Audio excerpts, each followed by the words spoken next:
नमस्कार मित्रांनो, मी राकेश शन्ने तुमचं सर्वांचं स्वागत करतोय मराठी टेक मध्ये.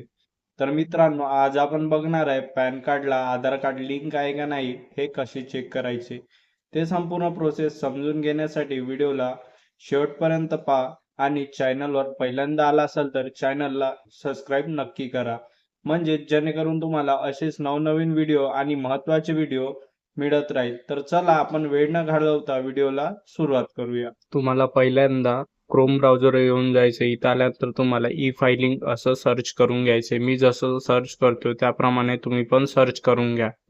त्याप्रमाणे सर्च केल्यानंतर तुम्हाला सर्च करायचं. त्यानंतर तुम्हाला दुसरी वेबसाईट दिसेल, इन्कम टॅक्स डिपार्टमेंट होम या नावाने दिसून जाईल. यावर क्लिक करा. यावर क्लिक केल्यानंतर तुम्हाला असा एक इंटरफेस येईल. यानंतर थोड्या वेळ लोडिंग येईल. त्यानंतर असा एक इंटरफेस आल्यानंतर थोडं खाली स्क्रॉल करा. तुम्हाला दोन ऑप्शन दिसेल, एक म्हणजे लिंक आधार आणि एक लिंक आधार स्टेटस. आपल्याला पहिल्या ऑप्शनवर क्लिक करायचं, लिंक आधार स्टेटस. थोड्या वेळ लोडिंग येईल. माझं नेट स्लो आहे त्यामुळे थोडी लोड घेईल. लोड घेतल्यानंतर तुमच्या समोर असा एक इंटरफेस येईल. हा इंटरफेस आल्यानंतर आपल्याला इथं दोन गोष्टी लागेल, त्या म्हणजेच एक पॅन कार्ड नंबर आणि एक आधार कार्ड नंबर.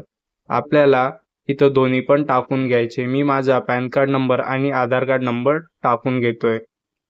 इथं तुम्ही पण पॅन कार्ड नंबर आणि आधार कार्ड नंबर टाकल्यानंतर व्ह्यू लिंक आधार स्टेटस यावर क्लिक करायचं आहे. तर तुम्ही बघू शकता इथं माझं आधार कार्डला पॅन कार्ड लिंक आहे.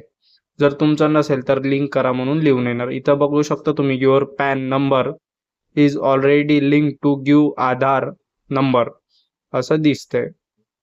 याप्रमाणे तुम्हाला चेक करायचंय. धन्यवाद. जर व्हिडिओ तुम्हाला आवडला असेल तर चॅनलला नक्कीच सबस्क्राईब करा.